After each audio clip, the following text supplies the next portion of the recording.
আসসালামু আলাইকুম এভরিওয়ান। আমার আজকে সহজ রেসিপিতে একদম সহজভাবে আপনাদের সাথে শেয়ার করতে যাচ্ছি মাটন শিক কাবাব এবং চিকেন চাপ রেসিপি। আর থাকছে অনেক অনেক টিপস সহ ম্যারিনেশন প্রক্রিয়া। যারা নতুন তাদের কাছে অনেক ভালো লাগবে, অনেক কিছুই শিখতে পারবেন। আর বিশেষ করে বারবিকিউ পার্টি আপনাদের কাছে একদম পানির মতো মনে হবে। চিকেন চাপ শিক কাবাব একদমই আপনাদের কাছে ইজি মনে হবে। আশা করি আপনাদের অনেক উপকারে আসবে এই ভিডিওটি। তাহলে চলুন ভিডিওটি শুরু করা যাক। এইখানে আছে প্রায় 2 কেজির মতো চিকেন, আর আমি কিভাবে কেটে নিলাম আপনারা দেখে নিশ্চয়ই বুঝতে পারছেন। আমি লেগ পিস নিয়েছি আর ব্রেস্ট পিসকে এক পিসকে আমি 2 পিস করে নিয়েছি। তো এখন আমরা কি করব, কাঁটা চামচের সাহায্যে খুব ভালো করে কেচিয়ে নিতে হবে। একটি স্পেশাল টিপস বলতে পারেন, যদি কাঁটা চামচের সাহায্যে ঠিক এইরকম ওয়েতে দাগ কেটে নেওয়া যায়, চিকেনের গায়ে খুব ভালো করে মশলাটা ঢুকবে। এমনকি যখন আমরা চিকেন চাপ তৈরি করে খাবো তখন একদমই জুসি হবে আর একদম ঝুরঝুরে হয়ে যাবে। আস্তই থাকবে। যখন আমরা চিকেনটা ভেঙে খাবো তখন কিন্তু অনেক ভালো লাগবে আর খুব ইজিলি কিন্তু হাতে চলে আসবে। আপনাদের যদি ইচ্ছে হয় ছুরির সাহায্যে মধ্যখানে কেটে হাড়গুলো বের করে নিতে পারেন, সম্পূর্ণই আপনাদের ইচ্ছে। সবগুলো মাংস আমি ঠিক সেম ওয়েতে কাঁটা চামচের সাহায্যে দাগ কেটে নিলাম। এখন আমি কি করব, ঠিক এই হ্যামার দিয়ে আমি খুব ভালো করে তেতলিয়ে নেব। যারা সম্পূর্ণই নতুন স্টুডেন্ট অথবা নতুন রাঁধুনি, ভিডিওটি খুব খেয়াল করে দেখার অনুরোধ রইল। আশা করি একদমই কঠিন মনে হবে না। চিকেন চাপ শিক কাবাব যে কোনো কিছু দিয়ে আপনারা তৈরি করে খেতে পারবেন, হোক মাছ বা মাংস যাই হোক না কেন। তো দেখতে পাচ্ছেন আমি খুব ভালো করে সেম ওয়েতে সব মাংসগুলো তেতলিয়ে নিলাম। আর আমি কিন্তু আজকের চিকেন চাপ বা শিক কাবাব, মাটন শিক কাবাব বড় গ্রিলারে করব। বারবিকিউ গ্রিলার, যেগুলো কিনা বাসায় ইউজ করার জন্য। রেস্টুরেন্টে তো অনেক বড় বড় গ্রিলার ইউজ করা হয়, অথবা রিসোর্টে তো আরও বড়। তো যাই হোক, দেখতে পাচ্ছেন ম্যারিনেশন প্রক্রিয়া একদম শুরু। আপনারা অবশ্যই খেয়াল করার চেষ্টা করবেন খুব ভালো করে। চিকেনে দিয়ে দিলাম 5 থেকে 6 টেবিল চামচ পরিমাণে সিরকা, রেগুলার যে আমরা কিচেনে ইউজ করি সেই সিরকাটা। ভিনেগার, মূলত হোয়াইট ভিনেগার। তারপরে স্বাদমতো লবণ দিলাম আর একটু বিট লবণ দিলাম। তারপরে খুব ভালো করে মাখিয়ে নিচ্ছি। আমি করছি 5 থেকে 6 ঘন্টা যেন ম্যারিনেশনের পরই আমি চিকেনটা তৈরি করে নিতে পারি, সেই ম্যারিনেশন অবশ্যই খেয়াল রাখবেন। তাই জন্য সিরকা ইউজ করেছি, যাতে করে চিকেনটা একদমই নরম হয়ে যায়। এইখানে 2 টেবিল চামচ পরিমাণে হলুদের গুঁড়ো দিলাম, 2 টেবিল চামচ পরিমাণে দিয়ে দিচ্ছি ধনিয়া গুঁড়ো, দিয়ে দিচ্ছি 2 টেবিল চামচ পরিমাণে মরিচের গুঁড়ো। ঝাল অবশ্যই আপনাদের পছন্দ মতো, চিকেন চাপ ঝাল হলে কিন্তু অনেক ভালো হয়। দিয়ে দিচ্ছি 2 টেবিল চামচ পরিমাণে গরম মশলার গুঁড়ো।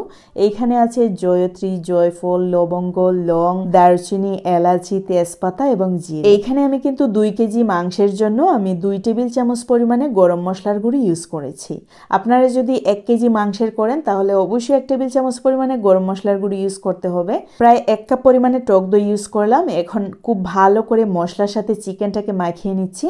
এখানে অবশ্যই ফেটানো টক দই ইউজ করা যাবে না, কারণ হচ্ছে ফেটানো টক দই কিন্তু অনেক সময় পানি পানি থাকে। যখন আমরা 1 কাপ পরিমাণে ফেটানো টক দই দিয়ে আমরা চিকেনটা ম্যারিনেশন করব, চিকেনের গায়ে কিন্তু মশলা খুব ভালো করে কোট হবে না। আর বিশেষ করে বারবিকিউ পার্টিতে যদি চিকেন বা মাটন বা বিফের ম্যারিনেশন প্রক্রিয়াটা সুন্দর না হয়, আসলে পার্টি কিন্তু জমে ওঠে না। এইখানে যদি আপনারা 1 কাপ পরিমাণে ফেটানো টক দই ইউজ করেন, এরকম ক্রিমি একটা টেক্সচার কিন্তু আপনারা জীবনেও পাবেন না। তো আপনারা অবশ্যই খেয়াল করেছেন, যখন আমরা চিকেন বা মাটন বা বিফের পিসগুলো হাতে নেব যাতে মশলাগুলো পড়ে না যায়, সেই দিকে অবশ্যই খেয়াল রাখতে হবে। আর যখন ঠিক এইরকম ম্যারিনেশন প্রক্রিয়াটা আপনারা করবেন, তাহলে মনে করবেন যে পারফেক্ট হয়েছে। ঢাকনা হিসেবে ইউজ করলাম র্যাপিং পেপার। ফ্রিজে রেখে দিচ্ছি প্রায় 6 ঘন্টার জন্য। যেহেতু সময় স্বল্পতা, তাই জন্য ভিনেগার ইউজ করলাম সফট হওয়ার জন্য। আর এইখানে নিয়েছি শিক কাবাবের জন্য মাটন। এইখানে আছে 1/2 কেজির উপরে প্রায় 600 গ্রামের মতো মাটন। দিয়ে দিচ্ছি হলুদের গুঁড়ো 1 টেবিল চামচ পরিমাণে, আর 2 টেবিল চামচ পরিমাণে দিয়ে দিচ্ছি ধনিয়া গুঁড়ো। ধনিয়া গুঁড়ো একটু বেশি পরিমাণে দিলে কি হয়, কালারটা কিন্তু অনেক সুন্দর আসে। গরম মশলার গুঁড়ো দিয়ে দিলাম 1 টেবিল চামচ পরিমাণে। যেহেতু 600 গ্রামের কাছাকাছি প্লাস মাটন একটু স্ট্রং, তাই জন্য 1 টেবিল চামচ পরিমাণে ইউজ করলাম। তারপরে দিয়ে দিলাম 1 টেবিল চামচ পরিমাণে শাহি জিরা আর গোলমরিচের গুঁড়ো। এইখানে শাহি জিরা দেওয়ার কারণ হলো, শাহি একটি একটি ফ্লেভার আসবে। আমি সেম ওয়েতে কিন্তু চিকেনেও দিয়েছি, ওইটা বলতে কিন্তু ভুলে গিয়েছিলাম। তারপরে ইউজ করলাম 3 টেবিল চামচ পরিমাণে ভিনেগার, রেগুলার লবণ এবং একটু বিট লবণ। দিয়ে দিচ্ছি হাফ কাপ পরিমাণে টক দই। আবারও বলছি, ফেটানো টক দই কিন্তু মুঠেও ইউজ করা যাবে না, একদমই ইউজ করা যাবে না, তা না হলে কিন্তু মশলা খুব ভালো করে কুট হবে না আমাদের মাংসের গায়ে। তো যাই হোক, খুব ভালো করে মাখিয়ে নিচ্ছি ঠিক চিকেনের মতো করেই। যদি আপনারা 24 ঘন্টার উপরে নর্মাল ফ্রিজে রাখেন সেই ক্ষেত্রে ভিনেগার ইউজ করতে হবে না। কিছুটা লেবুর রস, যখন আমরা চিকেন চাপ মানে বারবিকিউ পার্টি করব ঠিক সেই মুহূর্তেই লেবুর রস কিছুটা উপরে দিয়ে দিলেই হবে।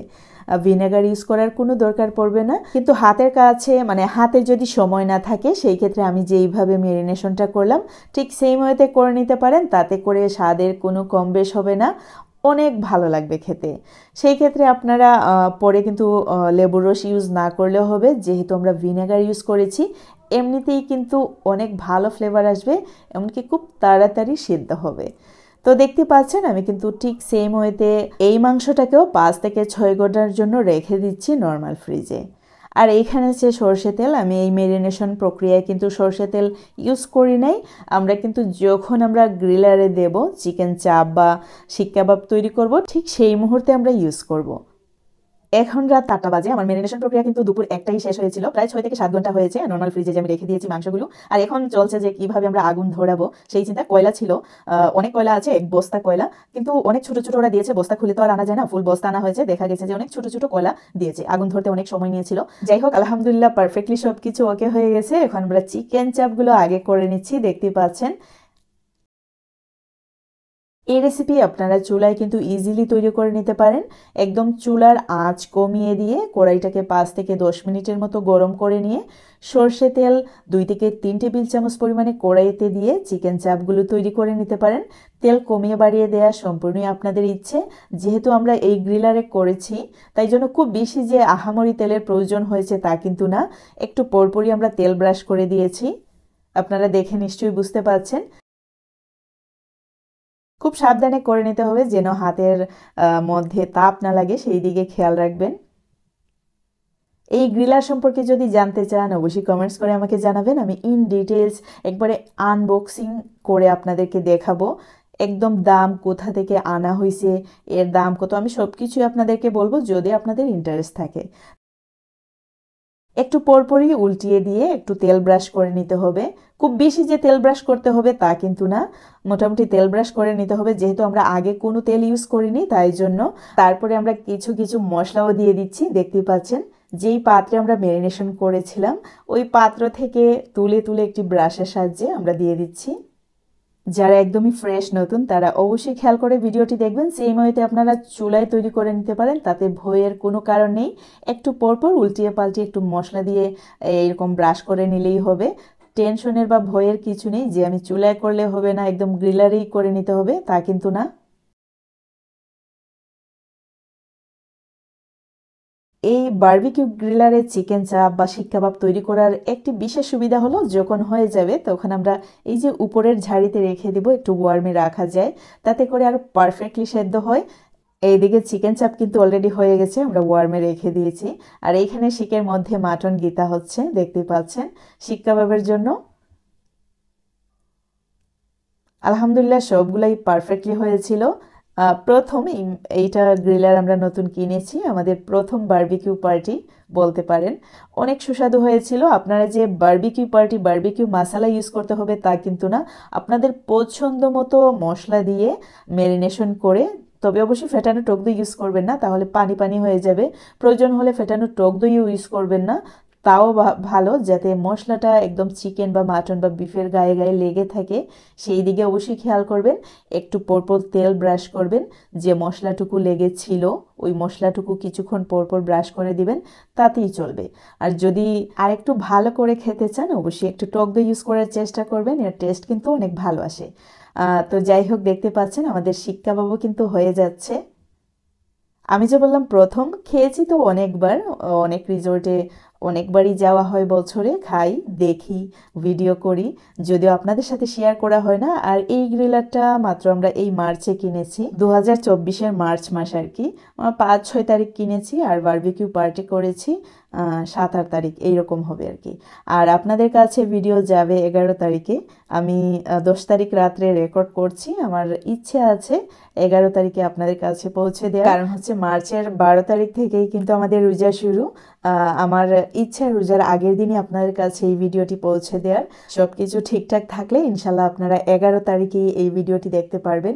আমি কিন্তু খুব আগ্রহ নিয়ে আপনাদের মাঝে মানে ভিডিও দেওয়ার চেষ্টা করি, আমার ভালো লাগে, একদমই আমার আবেগ প্রথম কাজ করতো, এখন আবেগ কাজ করতে করতে বিবেকও কাজ করে, মানে আমার অভ্যাস হয়ে গেছে। সত্যি বলতে কি আমার অভ্যাস হয়ে গেছে, কোনো ভিউ নেই, সাবস্ক্রাইবার নেই, কিছুই নেই, তারপরেও আপনাদের কাছে আমি মানে ভিডিও পৌঁছে দিই, আমার একদমই অভ্যাসে পরিণত হয়ে গেছে। আপনারা যদি নাও দেখেন, আমি কিন্তু কন্টিনিউ আমার চ্যানেলে ভিডিও আপলোড করে যাব। তবে একটি রিকোয়েস্ট থাকবে, যদি আপনারা রেসিপিটি দেখে থাকেন, এই ভিডিওটি দেখে থাকেন, চ্যানেলটি সাবস্ক্রাইব করার অনুরোধ থাকলো। আর খুব বেশি যদি ভালো লাগে লাইক, কমেন্ট, শেয়ার করার অনুরোধ থাকলো। আপনাদের একটি লাইক ও কমেন্টস আপনারা চিন্তাও করতে পারবেন না যে যারা কুকিং অথবা যে কোনো ক্যাটাগরি চ্যানেল, একটি লাইক এবং কমেন্টসে মানে কতটুকু ইন্সপায়ার্ড করে। মূলত লাইক অথবা কমেন্টস এগুলো হিডেন একটা অ্যাপ্রিসিয়েট বলতে পারেন। তো অবশ্যই রিকোয়েস্ট থাকবে চ্যানেলটি সাবস্ক্রাইব করে আমার পাশে থাকার, যারা ফেসবুকে দেখছেন আমার পেজটি ফলো করে আমার সাথে থাকার অনুরোধ থাকলো।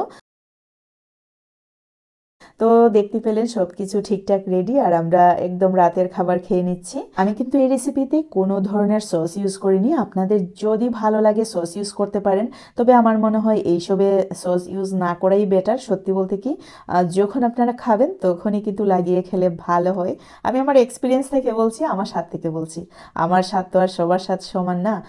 অবশ্যই আপনাদের পছন্দ মতো খেয়ে নিতে পারে। এই চিকেন চাপ এবং শিক কাবাব আমরা কিন্তু নান এবং বাটার বানের সাথে পরিবেশন করেছিলাম।